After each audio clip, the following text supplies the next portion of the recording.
Hi hello good morning. ఈరోజైతే నేను కొబ్బరి బర్ఫీ చేస్తున్నాను.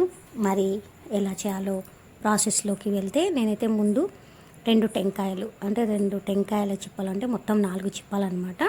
చిన్నగానే మీడియం సైజు ఉన్నాయి. అవి తీసుకొని ఈ విధంగా పొడి కొట్టి పెట్టుకున్నాను. ఒక గిన్నెలో సగం వరకు వచ్చిందనమాట. ఇక మనము ఈ పొడిని తీసి పెట్టుకోవాలి.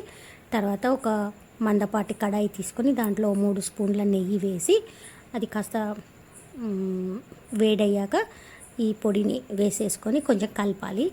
తర్వాత మనము షుగర్ని మాత్రం సరి వేసుకోవచ్చు. అంటే ఇప్పుడు ఒక గిన్నెతో 3 గిన్నెలు అయిందనుకోండి, చిన్న గిన్నెతో మనం 3 గిన్నెల షుగర్ కూడా వేసుకోవచ్చు. కానీ షుగర్ తక్కువ తినేవాళ్ళు 2.5 కప్పుల షుగర్ కూడా యాడ్ చేసుకోవచ్చు. ఈ విధంగా ఈ కొబ్బరి పౌడర్ లోపలికి షుగర్ కూడా యాడ్ చేసి కలుపుకోవాలి.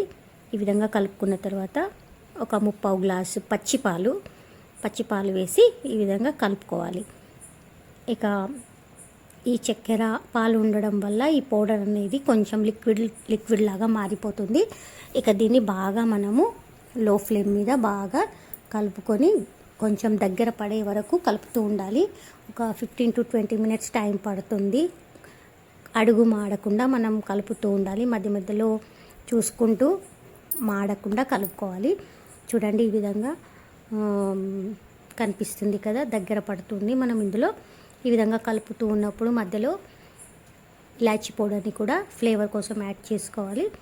ఈ విధంగా ఈ లిక్విడ్ అంతా దగ్గర పడ్డాక మనం ముందుగా ఒక ప్లేట్కి నెయ్యి రాసి పెట్టుకొని ఉన్నాము. ఆ ప్లేట్ లోపలికి ఈ గట్టిగా అయిన కొబ్బరి పేస్ట్ని ఈ ప్లేట్కు వేసుకొని మంచిగా ఈవెన్గా ట్యాప్ చేసుకోవాలి.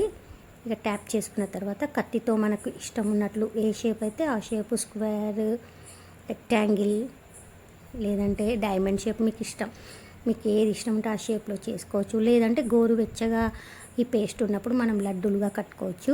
టేస్ట్ అయితే చాలా బాగా వచ్చింది. మరి మీరు కూడా నచ్చితే చేయండి. చేసి మీకు ఎలా కుదిరిందో చెప్పండి. ఓకేనండి, బాయ్ బాయ్.